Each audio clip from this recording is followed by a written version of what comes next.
Hello everyone, कैसे हैं आप सब लोग। तो लास्ट क्लास में हमने rearrangement of jumble sentence topic start किया था, जिसमें हमने देखा था कि वेरियस पैटर्न जिस तरीके से आपसे क्वेश्चन पूछे जा सकते हैं। ठीक है, उसके बाद हमने देखा था कि हमने स्ट्रैटेजी देखी थी कि how to solve the jumble sentences, या फिर आप पैरा जंबल्स भी बोल सकते हो। ठीक है, और एक क्वेश्चन हमने इसका अटेम्प्ट भी किया था, पैरा जंबल पे एक क्वेश्चन अटेम्प्ट किया था। आज हम उसी कॉन्सेप्ट का आज हम देखेंगे इम्प्लीमेंटेशन पार्ट, कि कल जो हमने जो रूल्स पढ़े थे, ठीक है, अब उन रूल्स को क्वेश्चन जब आ जाए उसमें इम्प्लीमेंट कैसे करना है। ठीक है, आज मैं जैसे जैसे क्वेश्चन आपको सिखाती जाऊंगी कि मेरी अप्रोच कैसे होती है क्वेश्चन सॉल्व करने को, उससे आपको काफ़ी हेल्प मिलेगी एग्ज़ाम में भी उन क्वेश्चंस को सॉल्व करने की। आपने बस क्या देखना है आज की क्लास में कि किस अप्रोच से क्वेश्चन सॉल्व होता है, किस तरीके से रूल को अब हमने अप्लाई करना है, क्या अप्रोच रहती है। अब उसके बेसिस पे आज हम क्वेश्चन करेंगे, और क्वेश्चन मिक्स पैटर्न्स पे रहेंगे। ठीक है, क्योंकि पेपर में आपको कोई भी पैटर्न पे क्वेश्चन आ सकता है। जैसे ही मैं क्वेश्चन दूंगी, सबसे पहले आपको क्वेश्चन को रीड करना है। आप चाहें आप स्क्रीन को, आप वीडियो को पॉज करके आप खुद सॉल्व कर सकते हैं, देन अपना आंसर टैली कर सकते हैं। ठीक है, तो आज का लेक्चर स्टार्ट करते हैं। कल ये हमने देखा था how to solve para jumbles. इसमें हमने कुछ देखे थे, पेयर्स ट्रिक्स देखी थी, और प्रैक्टिस सेट पे हमने एक सेट किया था जो कि इलेक्शन असिस्टेंट पे आया था। आज हम आगे क्वेश्चंस देखेंगे। सेट नंबर 2 ये आपका एसएससी में CAPF SI के एग्ज़ाम में आया हुआ है।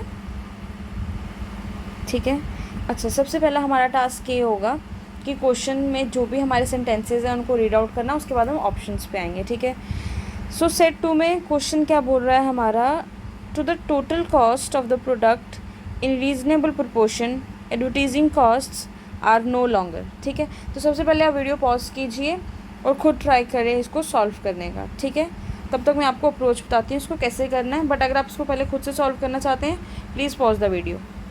ठीक है, and try to answer the question.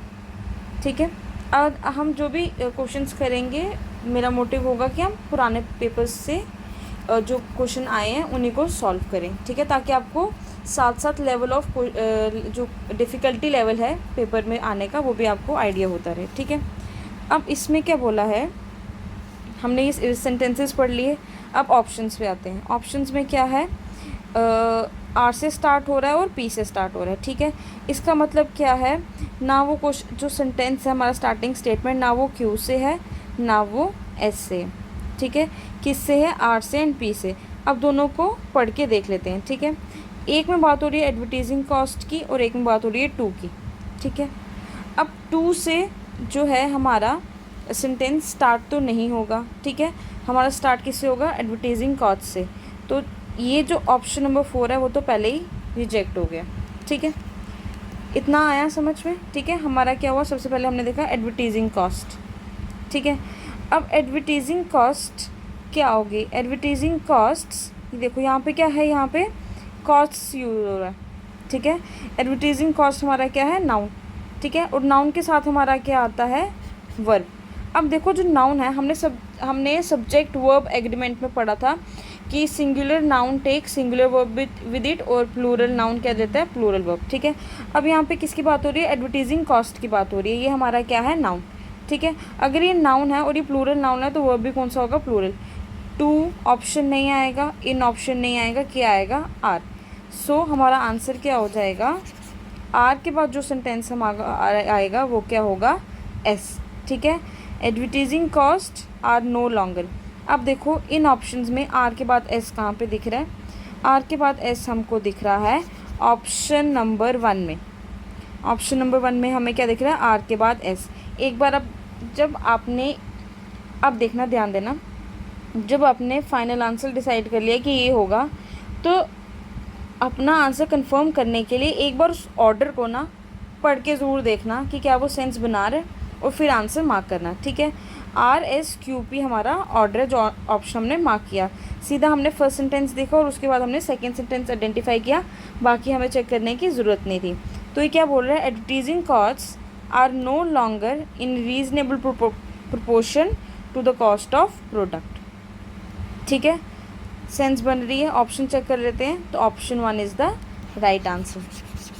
आपको समझ आया ही कैसे चेक किया हमने, ऑप्शंस को गो थ्रू किया, एलिमिनेशन मेथड लगाया और देखा कि इसमें एडवर्टीजिंग कॉस्ट क्या थी, नाउन थी जो कि प्लूरल थी। तो नाउन प्लूरल है तो हमारे नाउन के साथ क्या आता है, हमारा वर्ब। ठीक है, ये हमारा सब्जेक्ट है, सब्जेक्ट नाउन है, उसके साथ वर्ब आएगा प्लूरल। और कौन सा अब वर्ब हमें प्लूरल दिख रहा है, ये आर। तो ऑब्वियस सी बात है, आर के बाद इमीडिएट, आर के बाद इमीडिएट बाद में आने वाला सेंटेंस कौन सा होगा, एस। ठीक है, इतना क्लियर है। नेक्स्ट क्वेश्चन में चलते हैं। क्वेश्चन नंबर 3, सेट नंबर 3 क्या बोल रहा है, when engaged against the enemy the captain who was himself a brave man never to lose heart advertise the soldier, advised the soldier, sorry, it is never to lose heart advised the soldiers. You can pause the video and mark your answers.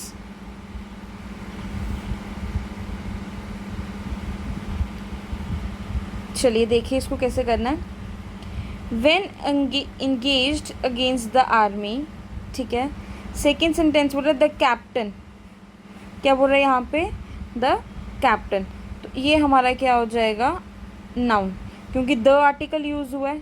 ठीक है, और article के बाद हमारा क्या आता है, noun आता है। तो कैप्टन क्या है, हमारा नाउन है। ठीक है, never to lose advise the soldiers. ठीक है, तो अब क्योंकि द कैप्टन हमें पता चल गया नाउन है, सब्जेक्ट है, तो हम क्या करेंगे, क्यों जो होगा हमारा फर्स्ट सेंटेंस होगा। ठीक है, सेंटेंस व्हेन से स्टार्ट नहीं हो रहा, when engaged against the army the captain who was himself a brave one. अब जो ये कैप्टन है ये क्या है, नाउन। और हमने देखा था इंट्रोडक्टरी सेंटेंस क्या होता है, या तो नाउन होता है या फिर प्रोनाउन। अब हमें नाउन यहाँ पे मिल गया है, द कैप्टन, तो हमारा फर्स्ट सेंटेंस क्या होगा, क्यू। ऑप्शन में देखो क्यू के अलावा क्या क्या है, एस से जो है ऑप्शन एलिमिनेट कर दो, ऑप्शन नंबर 4 एलिमिनेट कर दो। अब बच्चा option number 2 and option number 3। ठीक है, अच्छा अब आगे पढ़ो, आगे क्या करना है, सेंटेंस को जोड़ने की कोशिश करो। इसमें क्या है, एस के बाद आर आ रहा है। ठीक है, इधर भी एस के बाद आर आ रहा है, और पी और आर में रिलेशन है। देखो पी यहाँ पे आर के बाद आ रहा है, और क्वेश्चन नंबर 3 में पी जो है आर से पहले आ रहा है। ठीक है, अब देखो the captain who was himself a brave man, अब उसके बाद कनेक्ट करने की कोशिश करो कि क्या आएगा, who was himself a brave man never to lose heart, क्या ये सेंस बन रहा है, आर नहीं। When the captain who was himself a brave man advise the soldiers never to lose heart, मतलब एस के बाद आर तो आएगा। ठीक है, अब क्या आएगा, इसमें देखो व्हेन यूज़ हो रहा है। ठीक है, तो जो ये व्हेन वाली कंडीशन है ये कहाँ पे आएगी, हमारी सबसे बाद में। ठीक है, the captain who was himself a brave man, उसने क्या किया, एडवाइस किया किसको, सोल्जर्स को। उसने क्या किया, एडवाइस किया सोल्जर्स को, और एडवाइस क्या थी, नेवर टू लूज हार्ट, तो एस के बाद क्या आया, आर। कब, when engaged against the enemy, so P आएगा एंड में। तो जो पी का रिलेशन था with respect to S and R, तो पी कहाँ आएगा, बाद में। ठीक है, क्योंकि यहाँ पे ऑप्शन पे देखो क्यू के साथ या तो एस है या क्यू के साथ पी है। तो अगर हम क्यू के साथ पी अटैच करके देखेंगे तो वो सेंस नहीं बनेगा। The captain who was himself a brave man when engaged against the army sense नहीं बना रहा। तो कौन सा ऑप्शन बचा, सेकेंड वाला। तो उसको एक बार रीड आउट करके देख लो, the captain who was himself a brave man advise the soldiers, और उसने क्या एडवाइस दी, never to lose heart means R, and then when engaged against the enemy. तो ऑप्शन नंबर कौन सा करेक्ट हो जाएगा, second one. Second one is the right one. ठीक है, नेक्स्ट मूव करते हैं नेक्स्ट क्वेश्चन पे, सेट 4। इसमें क्या बोल रहा है, on the cover page and publicity posters who would look good they prefer someone. इसमें क्या यूज़ हो रहा है, ऑन प्रेपोजिशन। ठीक है, पी से सेंटेंस स्टार्ट नहीं होगा। इसमें क्या यूज़ हो रहा है, एंड। ये क्या है, एक कंजंक्शन, और कंजंक्शन दो सेंटेंसेस को जोड़ती है। इट मीन्स एंड से पहले एक सेंटेंस कोई आया होगा, तो इट मीन्स कंजंक्शन से फर्स्ट सेंटेंस स्टार्ट नहीं हो सकता, तो क्यू भी हमारा क्या हो गया, एलिमिनेट हो गया। ठीक है, फिर उसके बाद आता है who would look good and they. They यहाँ पे क्या है हमारा, प्रोनाउन दे।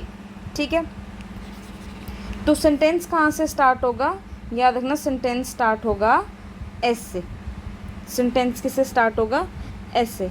ठीक है, अब एस के अलावा जो जो ऑप्शन हमें दिख रहे हैं उनको रॉन्ग एलिमिनेट कर दो। सो option number 2 and option number 3 क्या हो गए हमारे, एलिमिनेट हो गए हैं। अब बच्चा हमारा option number 1 and option number 4। अब हमको देखना है कि इसमें से कौन सा ऑप्शन जाएगा। ठीक है, अब इतना हो गया। फर्स्ट सेंटेंस तो हमें पता चल गया, अब रिलेशन कैसे ढूंढेंगे। दे प्रेफर समवन, ठीक है, दे प्रेफर समवन। अब हु यहाँ किसके लिए यूज़ हुआ है, हु किसके लिए यूज़ हुआ है, समवन के लिए। तो इतना तो श्योर हो गया कि एस के बाद जो भी सेंटेंस आएगा वो आर ही होगा।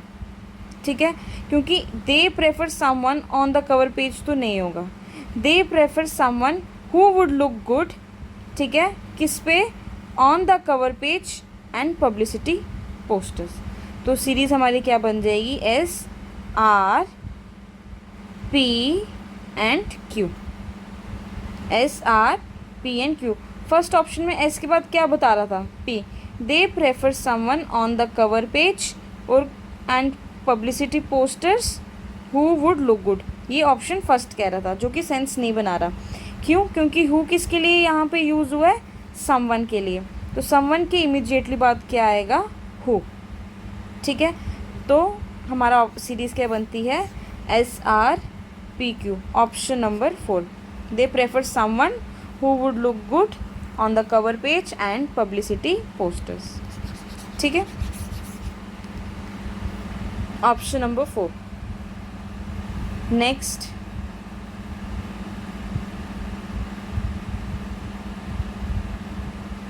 सेट 5, ये आपके एफए के एग्ज़ाम में भी आया हुआ है। अच्छा, पहला सेंटेंस क्या कह रहा है, this belongs to the rhizome group of plants and are actually the underground tubers of the plant. Haldi, also known as turmeric all over the world, is a very healthy food.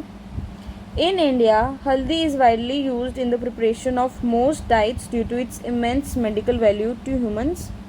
और third बोल रहा है, the traditional Indian therapist system use this herb extensively for preparing a variety of medicine. ठीक है, ये हमने sentences पढ़ लिए। अब देखो, फर्स्ट सेंटेंस जो है, सेंटेंस ए, वो किससे स्टार्ट हो रहा है, दिस से। ठीक है, तो दिस क्या है हमारा, प्रोनाउन, डेमोन्स्ट्रेटिव प्रोनाउन। हल्दी यहाँ पे क्या है हमारा, नाउन। ठीक है, अब यहाँ पे जो बात हो रही है दिस की, this belongs to rhizome group, ये किसके लिए बात हो रही है, हल्दी की बात हो रही है। Haldi also known as turmeric all over the world is a very healthy food. ठीक है, तो बी के बाद ए आएगा, इतना हमें पता चल गया, क्योंकि दिस यहाँ पे किसके लिए यूज़ हुआ है, हल्दी के लिए। ठीक है, कुछ भी हो जाए, बी कहाँ पे आएगा, ए कहाँ पे आएगा, बी के बाद। ठीक है, अब पूछा है, in India haldi is widely used in preparation of most diets due to its immense medical value to humans. ठीक है, इंडिया क्या है हमारा नाउन। ठीक है, और यहाँ पे इंडिया में किसकी बात हो रही है, हल्दी की। और the traditional Indian therapeutic systems use this herb, this herb मतलब किसकी बात हो रही है, हल्दी की। ठीक है, तो ये वाला सेंटेंस क्या होगा, डी सेंटेंस कहाँ पे आएगा, बी के बाद। ठीक है, extensively for preparation of variety of medicine. अब देखो ऑप्शंस में, ठीक है, ऑप्शन में A B C and B है। ठीक है, मैंने बोला कि ऑप्शन ए हमारा फर्स्ट सेंटेंस नहीं हो सकता, तो फर्स्ट को हम सबसे पहले एलिमिनेट कर देंगे। ठीक है, अब बात बचती है बी की या सी की। ठीक है, बी या सी की। अब देखो बी में किसकी बात हो रही है, हल्दी की। B also known as turmeric all over the world. ठीक है, हल्दी की बात हो रही है, जिसको हम टर्मरिक बोलते हैं, all over the world is very healthy food. B में ये बोल रहा है पूरे वर्ल्ड की बात हो रही है। और सी में किसकी बात हो रही है, इंडिया की बात हो रही है, और इंडिया में हल्दी की बात हो रही है। तो खुद बताओ कि फर्स्ट सेंटेंस हमारा क्या रहेगा, हल्दी के बारे में या इंडिया में जो हल्दी की बात हो रही है उसके बारे में। अब क्योंकि पूरा जो पैराग्राफ है ये हल्दी को डिनोटेड है, तो जो स्टार्ट होगा वो हल्दी से होगा। पहले हम हल्दी का इंट्रोडक्शन देंगे, फिर उस हल्दी का इंडिया में कैसे यूज़ हो रहा है वो हम बताएंगे। सबसे पहले हम यही बताएंगे ना कि हल्दी क्या है, फिर हम बात करेंगे कि बाकी कंट्रीज़ में कैसे यूज़ कर रहे हैं या क्या है, तो फिर हम बात करेंगे कि इंडिया में हल्दी का क्या यूज़ है। तो फर्स्ट सेंटेंस कौन सा रहेगा हमारा, बी रहेगा। ठीक है, तो ऑप्शन सी बी से हमने क्या कर दिया, एलिमिनेट कर दिया। ठीक है, अब बच्चा बी के बाद डी और बी के बाद ए हमने पहले ही देख लिया। जब हमने सेंटेंस रीड किया हमें पता चला हल्दी, और इसके बाद ही ये जो दिस आ रहा है ये इस हल्दी की आइडेंटिफिकेशन के लिए आ रहा है। तो कुछ भी हो जाए बी के बाद ही ए आएगा, तो इमीडिएट बी के बाद ए हमें कहाँ दिख रहा है, फोर्थ सेंटेंस में। ठीक है, तो हमारा ऑप्शन क्या हो जाएगा, option number 4 is the right answer. ठीक है, बी पार्ट नहीं हो सकता क्योंकि haldi also known as turmeric all over the world is a very healthy food. उसके बाद इन्होंने बोला D the traditional Indian therapeutic system. अभी इंडिया की बात हो रही है, इंडियन की, तो सबसे पहले हम इंडिया की बात करेंगे, फिर हम इंडियन सिस्टम की बात करेंगे ना, तो पहले सी होगा और फिर डी होगा। अगर आपको कन्फ्यूजन है कि ऑप्शन बी क्यों नहीं होगा, डी में इंडियन थेरेपेटिक सिस्टम की बात हो रही है। ठीक है, और सी में किसकी बात हो रही है, इंडिया की। ऑब्वियसली हम इंडिया की पहले बात करेंगे और फिर इंडिया में जो सिस्टम यूज़ हो रहा है इंडियन थेरेपेटिक सिस्टम उसकी बात करेंगे। तो कुछ भी हो जाए डी जो है सी के बाद ही आने वाला सेंटेंस है। और ऑप्शन नंबर 2 में डी कहाँ पे आ रहा है, सी से पहले। ठीक है, तो वो भी रीज़न है इसको एलिमिनेट करने का। ठीक है, अगर कन्फ्यूजन है तो इतना क्लियर हो गया कि इसका ऑप्शन 4 रहेगा। ओके, अभी है सेट 6, इसमें इंस्टेड ऑफ 4 मैंने आपको 5 सेंटेंसेस दे दिए हैं फॉर रीअरेंजमेंट। ठीक है, चलिए इसको एक बार रीड आउट कर लेते हैं। They have a powerful voice and want relationships on equal terms. They pronoun है। ठीक है, they are unique human beings with distinct sets of needs. They pronoun. हमने तब तक पैराग्राफ पढ़ना है अगर हमें नाउन नहीं मिल रहा। अगर नाउन मिल गया तो नाउन वाला सेंटेंस हमारा क्या होगा, फर्स्ट सेंटेंस। अदरवाइज़ क्या होता है, आजकल के जो पैराग्राफ्स आ रहे हैं रीअरेंजमेंट के लिए, उसको थोड़ा ट्रिकी बनाने के लिए इंस्टेड ऑफ गिविंग नाउन, वो कहाँ से स्टार्ट होता है पैराग्राफ, वो होता ही प्रोनाउन से स्टार्ट है। ठीक है, जो सेंटेंस एज ए नाउन जो यूज़ हुआ होगा वो उसको इंक्लूड ही नहीं करते पैराग्राफ। ऐसा नहीं है कि जो पैराग्राफ है प्रोनाउन से स्टार्ट होता नाउन से स्टार्ट है, लेकिन जो पैराग्राफ का पार्ट उन्होंने दिया होता है एज ए जम्बल्ड सेंटेंसेस, उसमें वो नाउन वाला पार्ट जो है वो स्किप कर देते हैं और प्रोनाउन वाले पार्ट से वो दे देते हैं क्वेश्चन में। ठीक है, तो कंफ्यूज नहीं होना। In new ways to align around consumers like never before. ठीक है, नेक्स्ट इसका कुछ ये कहीं पे भी हम यूज़ कर सकते हैं, हम बाद में देखेंगे। ठीक है, ये वाला सेंटेंस हैंस जो है ये एक रिजल्टिंग सेंटेंस है। रिजल्टिंग सेंटेंस है, इसका मतलब कभी भी ये नहीं है कि ये लास्ट सेंटेंस है। याद रखना कि हैंस का मतलब कभी भी नहीं होगा कि ये लास्ट सेंटेंस है। ये सेकंड लास्ट सेंटेंस भी हो सकता है, ये लास्ट भी हो सकता है। ठीक है, एट द एंड आपको क्या याद रखना है कि ये कंक्लूडिंग सेंटेंस होता है। ठीक है, in the connected world consumers are no longer on brands legend. ठीक है, in the connected world consumers, ये कंज्यूमर्स यहाँ पे क्या है हमारा नाउन। तो हमको नाउन मिल गया, तो ए बी सी डी में से कोई भी हमारा फर्स्ट सेंटेंस तो नहीं होगा क्योंकि हमें कंज्यूमर नाउन मिल चुका है। ठीक है, तो ये वाला ऑप्शन एलिमिनेट, ये ऑप्शन एलिमिनेट। ठीक है, ऑप्शंस पे देखते हैं। ई के बाद यहाँ बी यूज़ हो रहा है और ई के बाद यहाँ पे भी बी यूज़ हो रहा है, मतलब कुछ भी हो जाए ई के बाद बी तो आना ही है। ठीक है, उसके बाद ये है सी डी एंड ए, और ये है ए डी एंड सी। चलो देखते हैं, पढ़ के देखते हैं। In the connected world consumers are no longer on a brands legend, they are unique human beings with distinct sets of needs. ठीक है, अब इसके बाद क्या आएगा, इसके बाद ऑप्शन ए आएगा क्योंकि यहाँ पे भी किसके बारे में बात हो रही है, इन कंज्यूमर्स के। अगर सेंटेंस बी में कंज्यूमर्स के बारे में बात हो रही है, दे यूज़ की है, तो ए में भी किसके बारे में बात हो रही है, उन्हीं कंज्यूमर्स के बारे में बात हो रही है। तो चांसेस हैं कि बी के बाद ए सेंटेंस ही आएगा। ठीक है, क्यों? क्योंकि दे किसके लिए यूज़ किए, कंज्यूमर्स के लिए। यहाँ पे भी दे किसके लिए यूज़ किए, कंज्यूमर के लिए। तो ये सारे सेंटेंसेस क्या हैं, कनेक्टेड हैं। यहाँ पे कंज्यूमर्स की बात हुई, यहाँ पे कंज्यूमर्स के लिए प्रोनाउन यूज़ किया गया, और ए सेंटेंस में भी कंज्यूमर के लिए प्रोनाउन यूज़ किया।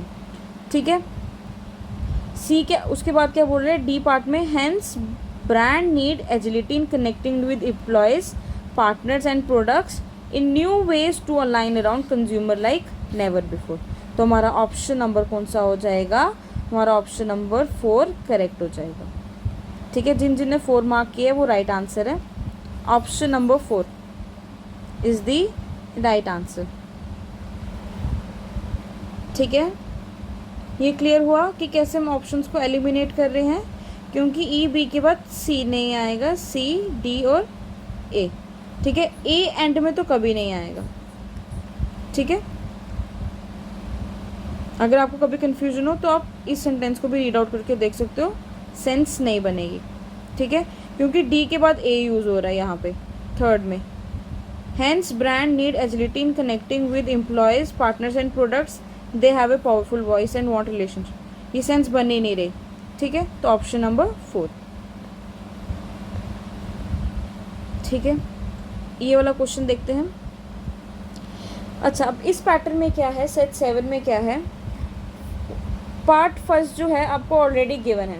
क्वेश्चन नंबर 1 जो है, जो सेंटेंस 1 है इस जंबल पैराग्राफ का, जो सेंटेंस नंबर 1 जो भी होगा वो फिक्स है, वो दे दिया है। अब आपको क्या करना है, इसके बाद वाली स्टोरी फ्रेम करनी है। ठीक है,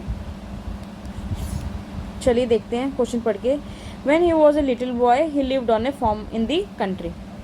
ही used to feed the chicken in the morning. Okay, after lunch it was too hot to work to play. Lunch की बात हो रही है। ठीक है, it was his grandfather's vegetable farm. Then he played in the field until noon, so everyone took a nap for 2 to 3 hours। Okay, अब देखो यहाँ पे बात हो रही है क्रोनोलॉजिकल ऑर्डर की। याद रखना, क्रोनोलॉजिकल ऑर्डर की बात हो रही है, मीन्स टाइम वगैरह की बात हो रही है। कोई भी इस केस में अगर हमें सेंटेंस अरेंज करने हैं तो जो चीज़ पहले होगी, ठीक है, उसको पहले अरेंज करना है, उसके बाद में। ठीक है, अब देखो हमें एक वर्ड मिला मॉर्निंग, एक मिला लंच, एक मिला ग्रैंडफादर, इसका टाइम से भी लेना देना नहीं है, इसको भी हम छोड़ देंगे। एक मिला अंटिल नून, एक कौन सा मिला, अंटिल नून। ठीक है, इसमें किसकी बात, जो सेंटेंस आ रहा है इसमें किसकी बात हो रही है, it was his grandfather vegetable farm. ठीक है, और सेंटेंस 1 में किसकी बात हो रही थी, he was a little boy he lived on a farm, he lived on a farm in the country. अब उसी फार्म का इंट्रोडक्शन हमें किस सेंटेंस में मिल रहा है, आर सेंटेंस में मिल रहा है। ठीक है, इसमें तो फार्म में, बाकी सेंटेंसेस में देखें तो हमें ये पता चल रहा है कि फार्म में क्या क्या करता था। He used to feed chicken, farm में क्या करता था, चिकन को फीड करता था। बाकी जो सेंटेंसेस हमें क्या बता रहे हैं कि वो फार्म में क्या क्या करता है। बस सेंटेंस आर हमें क्या बता रहा है, इस फार्म के बारे में बता रहा है कि वो फार्म क्या था, वो क्या था, ग्रैंडफादर का वेजिटेबल फार्म था। तो कुछ भी हो जाए हमारा सेंटेंस आर क्या होगा, सबसे पहले होगा। तो ऑप्शन 3 एंड ऑप्शन 1 एलिमिनेट हो जाते हैं। ठीक है, आर आ गया। अब उसके बाद हमारे पास कौन सा सेंटेंस पहले आएगा, मॉर्निंग वाला, नून आन वाला, या अंटिल नून वाला। मॉर्निंग नून, या मॉर्निंग लंच, या फिर अंटिल नून। हमारे पास आएगा मॉर्निंग सेंटेंस पहले, तो आर के बाद आएगा हमारा पी। ठीक है, आर के बाद दोनों सेंटेंसेस में पी है। चलो ठीक है, आगे बढ़ते हैं। अब बताओ लंच पहले होता है या अंटिल नून पहले होगा। अंटिल नून मीन्स दोपहर तक। ठीक है, they he used to play in the field until noon, दोपहर तक। अंटिल नून, और जब नून आएगा उसके बाद लंच होगा। ठीक है, जैसे ही दोपहर स्टार्ट होगी फिर हम लंच करेंगे। तो अंटिल नून पहले आएगा एज कम्पेयर टू लंच। तो अंटिल नून वाला सेंटेंस एस वाला पहले आएगा, मतलब ऑप्शन नंबर 4 करेक्ट है। आप चाहे तो पढ़ के देख सकते हैं। एस के बाद क्यू में था after lunch it was too hot to work to play. So everyone took a nap for 2 or 3 hours. So option number 4 is correct. ये क्रोनोलॉजिकल ऑर्डर पे बेस्ड था. Option number 4 is correct. ये clear है आपको? Next sentence देखते हैं. Set 8. Man is one who can lay a firm foundation with the bricks a successful other have thrown at him. ठीक है, ऑप्शन में देखें P R and Q. S से मतलब सेंटेंस स्टार्ट नहीं हो रहा. ठीक है. ए सक्सेसफुल, क्या लिखा है? ए सक्सेसफुल. ये क्या है हमारा? एडजेक्टिव. ये क्या है हमारा? एडजेक्टिव. फिर हम आते हैं मैन. मैन क्या है हमारा? नाउन. ठीक है. अ फर्म हमारा क्या है? नाउन. ठीक है. अदर तो हमारा फर्स्ट सेंटेंस है नहीं. अब नाउन से पहले एडजेक्टिव लगता है तो मतलब आर हमारा फर्स्ट सेंटेंस होगा. ठीक है. तो क्यू और ये वाला ऑप्शन एलिमिनेट हो जाता है. क्यू और पी वाला ऑप्शन एलिमिनेट हो जाता है. ठीक है. अब सेंटेंस ऑप्शन 2 में आर के बाद क्यू लिखा है और एक में आर के बाद पी लिखा है. ठीक है. अगर मैं आर को क्यू के साथ कनेक्ट करूँ, a successful a firm foundation, ये सेंस बन रही है? ये सेंस नहीं बन रही है. अगर लिखा होता है असक्सेसफुल फॉर्म, सिर्फ इतना असक्सेसफुल फॉर्म, तो फिर सेंस बनती. ए सक्सेसफुल ए फॉर्म, वो सेंस बन ही नहीं रही. तो हमारे पास क्या आएगा? आर के बाद पी आएगा. Option number 3 correct. ठीक है. पूरा पढ़ने की भी जरूरत नहीं, आपको पता चल जाएगा. अब आप क्रॉस चेक करने के लिए पढ़ सकते हो. A successful man is one who can lay a firm foundation with the bricks other have thrown at him. ठीक है. Option number 3 is correct. Next sentence, ये आपका CHSL टायर 1 में पूछा हुआ है. ठीक है. Since then. अब सिंस है तो ये हमारा फर्स्ट सेंटेंस तो नहीं होगा. ठीक है. उसके बाद while studying there he was he saw a quiz a play. He कौन? हमें नहीं पता. इधर पाठक की बात हो रही है. ठीक है. ऑब्वियसली ही किसके लिए यूज़ हो रहा होगा? पाठक के लिए. ठीक है. अब आर में बोल रहा है Vinay Pathak was pursuing MBA in New York. He decided to change track and study drama. ठीक है. अब देखो सिंस है और इसके आगे पाठक है. ठीक है. और आर में पी में पाठक यूज़ हो रहा है और आर में विनय पाठक यूज़ हो रहा है. तो मैंने आपको कल एक फुल फॉर्म और एब्रीवेशन का बताया था, वो सेम अप्लाई होता है फुल नेम और शॉर्ट नेम में भी. अगर एक जगह मैं विनय पाठक बोल रही हूँ और एक जगह मैं पाठक बोल रही हूँ, तो पहले सेंटेंस कौन सा आएगा? अगर हम बोलते हैं राम शर्मा. ठीक है. एक सेंटेंस में, और एक में बोल रहे हैं शर्मा जी, तो मतलब शर्मा जी का कहीं पे इंट्रोडक्शन पहले हो चुका है, तभी हमें पता है कि किस शर्मा जी की बात हो रही है, मतलब राम शर्मा की बात हो रही है. सेम वे में पहले फुल नेम इंट्रोड्यूस होगा और फिर पाठक वाला पार्ट, मतलब पाठक जिस सेंटेंस में यूज़ हो रहा है वो फुल नेम के बाद आएगा. ठीक है. इट मीन्स हमें, और विनय पाठक हमारा क्या है? नाउन भी मिल गया हमें. तो जो भी सेंटेंस है वो आर से स्टार्ट हो रहा होगा. एस और क्यू वाले एलिमिनेट हो गए. ठीक है. अब बच्चा ऑप्शन 3 एंड ऑप्शन 4. ठीक है. ऑप्शन 3 में क्या बोल रहा है? आर के बाद क्यू बोल रहा है और 4 में बोल रहा है आर के बाद पी. चेक कर लेते हैं. Vinay Pathak was pursuing MBA in New York while studying there. ठीक है, क्योंकि न्यूयॉर्क में पढ़ रहा है, उसके बाद सेंटेंस किस में आ रहा है?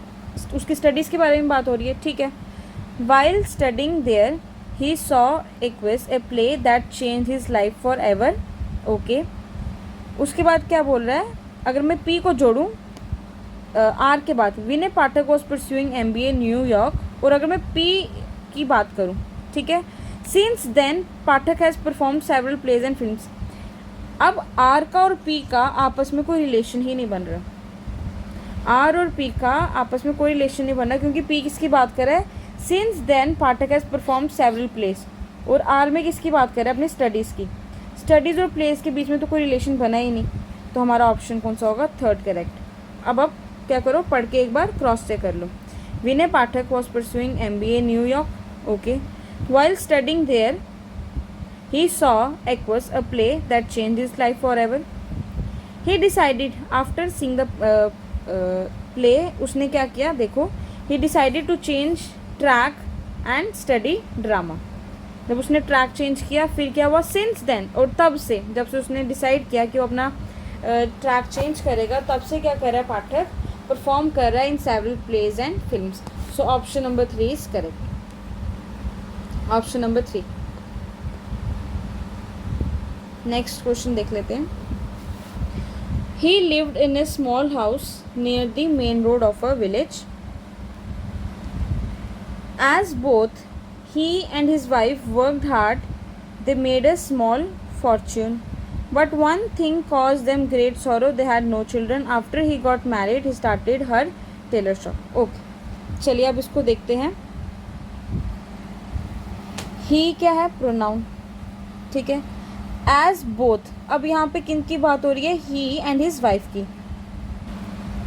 ये दो प्रोनाउन यूज हो रहे हैं, मतलब यहाँ पे एक और नाउन क्या हुआ, ऐड हुआ है, जिसके लिए हमने हिज यूज़ किया. ठीक है. Both he and his wife. ठीक है. वाइफ का इंट्रोडक्शन हुआ है. ठीक है. बट वन थिंग, आर से सेंटेंस स्टार्ट नहीं होगा क्योंकि बट से स्टार्ट हो रहा है. एज बोथ ही, क्यू से भी स्टार्ट नहीं होगा. ठीक है. इसमें क्या बोल रहा है, आफ्टर ही गॉट मैरिड, मतलब पहले कुछ हुआ होगा फिर उसने लिखा है आफ्टर ही गॉट मैरिड, तो एस से भी सेंटेंस स्टार्ट नहीं होगा. समझ में आया. बट जो है कंडीशनल हमारा कंजंक्शन है. ठीक है. तो बट हमारा बट कंजंक्शन है, तो कंजंक्शनल सेंटेंस स्टार्ट नहीं होगा. एस में आफ्टर ही गॉट मैरिड, मतलब इससे पहले कुछ हुआ होगा, तो ऐसे भी सेंटेंस स्टार्ट नहीं हुआ होगा. क्यू में दो प्रोनाउंस की बात हो रही है, ही एंड हिज वाइफ. ठीक है. और पी में एक ही प्रोनाउन की बात हो रही है, तो हम प्रेफरेंस देंगे सेंटेंस फर्स्ट को. तो क्यू, आर और एस से स्टार्ट होने वाले कट जाएंगे, बचा पी. ठीक है. अब पढ़ते हैं. इसमें बोला हुआ है पी के बाद क्यू और एक में बोला है पी के बाद एस. चलो देख लेते हैं. He lived in a small house near the main road of a village. As both he and his wife worked hard, they made a small fortune. ठीक है. और ये था पी के बाद क्यू वाला sentence, he and his wife. अभी तक हिज वाइफ का इंट्रोडक्शन नहीं हुआ. बट एस सेंटेंस में देखो, उसमें क्या लिखा हुआ है, आफ्टर ही गॉट मैरिड. पहले उसकी मैरिज हुई फिर ही उसकी वाइफ बनी. तो पहले मैरिज एस सेंटेंस आएगा या क्यू आएगा, ऑब्वियसली पहले एस आएगा. ठीक है. तो हमारा ऑप्शन नंबर कौन सा, 3 करेक्ट हो जाएगा, क्योंकि पी के बाद हमें एस दिख गया. ही lived in a small house near the main road of A village. उसके बाद उसने क्या किया, शादी की. ही गॉट मैरिड, और उसने टेलर शॉप अपनी खोल ली. जब उसने अपनी शादी की और टेलर शॉप खोली, फिर as both he and his wife worked hard, they made a small fortune. और एंड में क्या हो जाएगा, but one thing caused them great sorrow. वो क्या था, they had no children. So option number 3 is correct. ठीक है.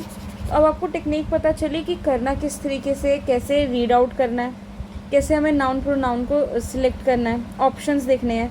पहले तो ऑप्शन देखते ही आपको एलिमिनेशन मेथड लगा देना है.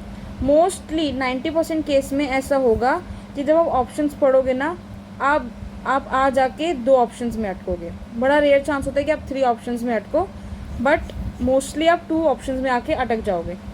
ठीक है. और अब आपने देखना है कि उन ऑप्शंस में क्या कॉम्बिनेशन दी है और उसको लगाना है अकॉर्डिंग टू पैसेज. ठीक है. आज का जो लेवल था हमने ईजी टू मीडियम रखा था. नेक्स्ट क्लास में I will try to bring some more question जिसमें हमारा जो लेवल हो थोड़ा डिफिकल्ट हो. ठीक है. सो आज के लिए इतना ही रखते हैं.